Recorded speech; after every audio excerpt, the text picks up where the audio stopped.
Esta semana, Real Economy está em Portugal e em Espanha para avaliar as reformas estruturais e para saber se a paciência e a persistência são as virtudes necessárias para conseguir resultados.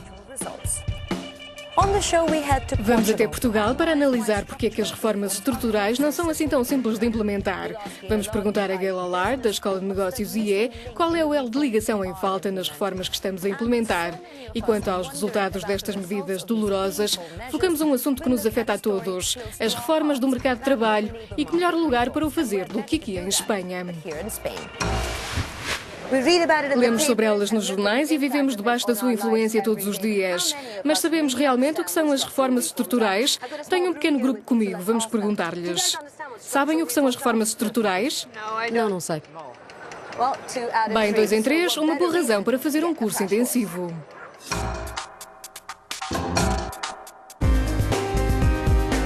Era uma vez um país onde os cidadãos perceberam que não estavam a conseguir emprego, onde a inflação estava a subir e o governo estava a gastar demais. Para resolver o problema, o país teve de corrigir o mercado de trabalho e de serviços. Isto significou cortes fiscais dolorosos, mas também um aumento dos impostos e a privatização de empresas.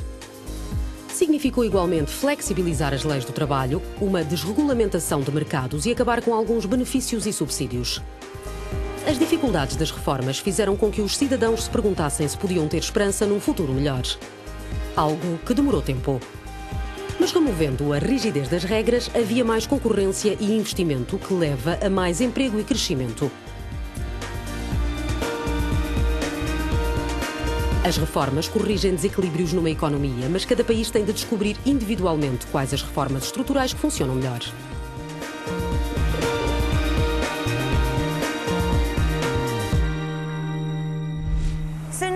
Agora que sabemos o que são estas reformas estruturais, sabemos que ajudaram a que a Irlanda saísse do programa de ajuda financeira. Espanha completou os programas do setor financeiro. Chipre e Grécia também estão a mostrar pequenos sinais de recuperação. Giovanni Maggi analisa o impacto e as reações em Portugal, que até agora se tem centrado nas reformas fiscais e das finanças públicas. Portugal lançou uma série de reformas estruturais, mas de acordo com as últimas recomendações da Comissão Europeia, ainda existe espaço para uma melhoria. Depois da reforma laboral, a reforma da administração pública tem levantado alguns conflitos no país. Os portugueses já têm acesso a estruturas onde estão concentrados todos os serviços aos cidadãos, mas a reforma, que devia ir muito mais além, com um corte substancial no número de funcionários, foi recentemente rejeitada pelo Tribunal Constitucional. O governo deve encontrar recursos de uma outra forma. Portugal saiu em maio do programa de resgate de 78 mil milhões de euros, acordado há 3 anos, mas o programa agravou a situação da dívida pública e se o retorno aos mercados financeiros tem sido encorajador, com uma taxa de juros baixa sobre os títulos, a economia contraiu novamente no primeiro trimestre deste ano. Continuar no caminho das reformas é considerado essencial para atingir o crescimento económico. De acordo com os empresários, a reforma tributária e a reforma do Estado são indispensáveis.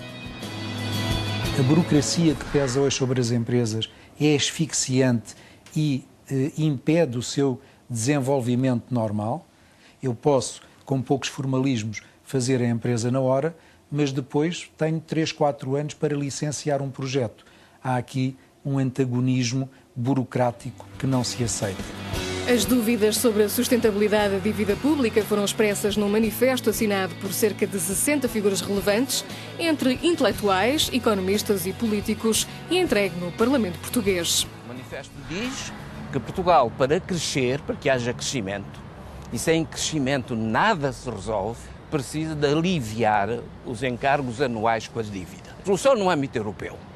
Segundo lugar, uma solução que leve a redução dos juros, porque isso é importante, e sobretudo também a extensão dos prazos de pagamento, para que cada país possa honradamente cumprir as suas obrigações financeiras. Um aumento da concorrência no mercado de bens e serviços é mais um objetivo para Portugal, assim como para outros países europeus, para haver crescimento económico.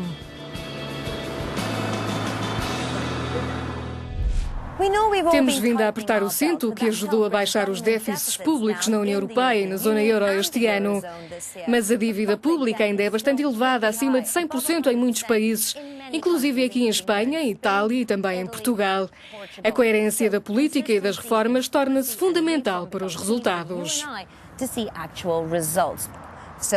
Falei com Gail Allard, professora de Economia na IE Business School, e perguntei-lhe se as reformas estruturais foram a única saída ou se as reações públicas ilegais a que assistimos em Portugal podem dificultar o processo e travar a nossa recuperação. A reforma estrutural é um termo muito amplo e muitas vezes mal utilizado. Falamos de um ajustamento estrutural e os governos fazem confusão. O ajustamento estrutural tem mais a ver com a parte fiscal. A parte boa da reforma estrutural é que muitas vezes custa menos. Não custa nada mudar uma regra. Não custa nada torná-la mais fácil para fazer negócios.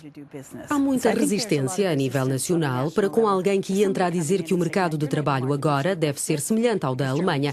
Creio que, com tudo isto, países como Portugal, Espanha ou Grécia, que viram estas reformas impostas, podem ter um retrocesso ainda maior do que o habitual.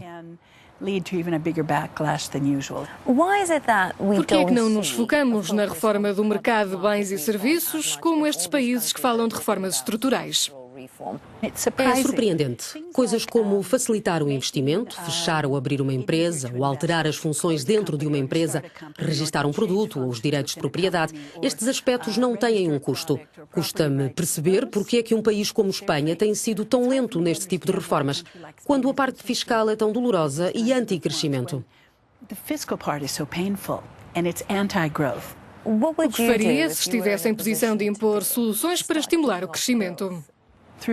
Com a dolorosa perda de empregos, com a queda dos rendimentos das empresas a tentarem sobreviver, descobriram uma forma de baixar os salários.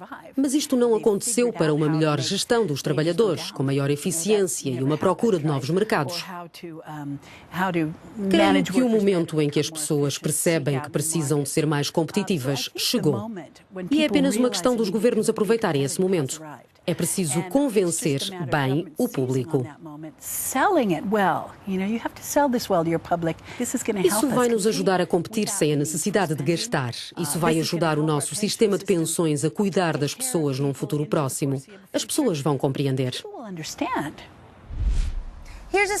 Aqui está um retrato de Espanha, onde estamos. Saiu da recessão no ano passado, o desemprego continua muito elevado, mas pelo menos agora está estável. Espera-se uma correção do déficit excessivo até 2016, desta forma o quadro macro fica melhor.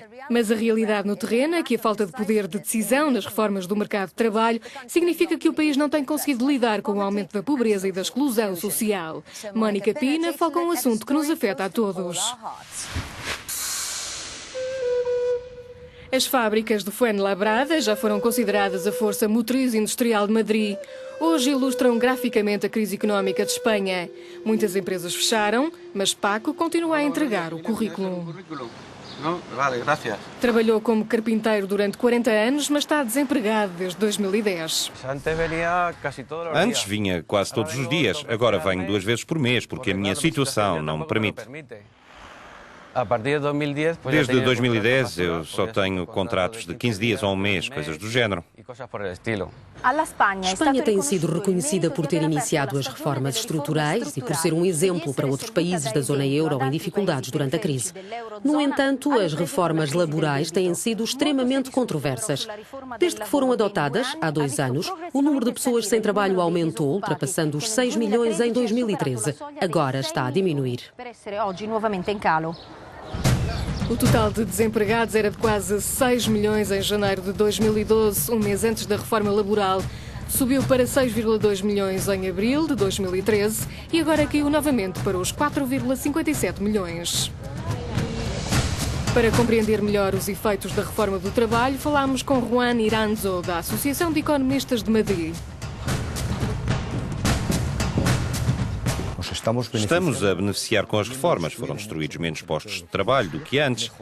A competitividade está a melhorar, equilibrando os preços e os salários. Anteriormente existiam leis que não permitiam reduzir os salários. Agora já estamos a exportar e, desde abril, a criar emprego líquido. Isso significa que, a curto prazo, as reformas estruturais vão trazer benefícios para toda a sociedade. Mas é difícil explicar estes benefícios a pessoas como o Paco. O filho está desempregado, assim como a mulher Isabel. As reformas trouxeram mais flexibilidade para impulsionar o crescimento da produtividade, o que significa que é mais fácil despedir os trabalhadores. Desde a reforma laboral estão a despedir mais pessoas do que antes e despedem os trabalhadores mais velhos. Eu não tive uma única oferta desde que fiquei sem trabalho. Isabel vai começar uma formação no centro de emprego local, mas isso não significa que vá conseguir um emprego.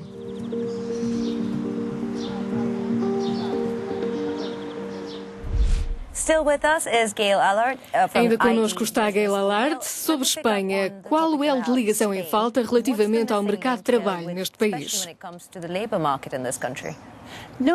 Nenhuma reforma laboral pode gerar emprego se a economia estiver a encolher. A peça que faltava era a recuperação da economia e a criação de emprego. Depois, vamos começar a ver o efeito. Obviamente que numa reforma tão difícil como esta, a reforma do mercado de trabalho em Espanha, o ideal seria fazê-la quando a economia está em crescimento, para se verem os efeitos no prazo de um ano e para haver apoio. Tem sido devastador porque facilitou os despedimentos, mas as empresas iam despedir de qualquer maneira.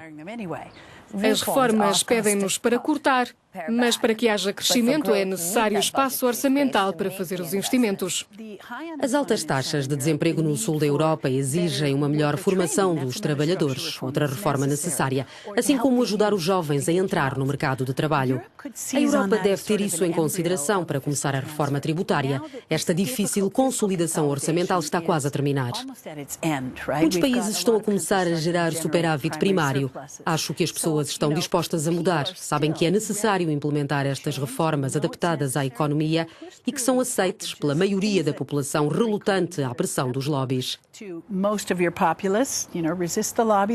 Se mantivermos este compromisso, acho que podemos impulsionar o crescimento em direção a um aumento da competitividade que nos faz seguir em frente. Gail, thank you so much for your time.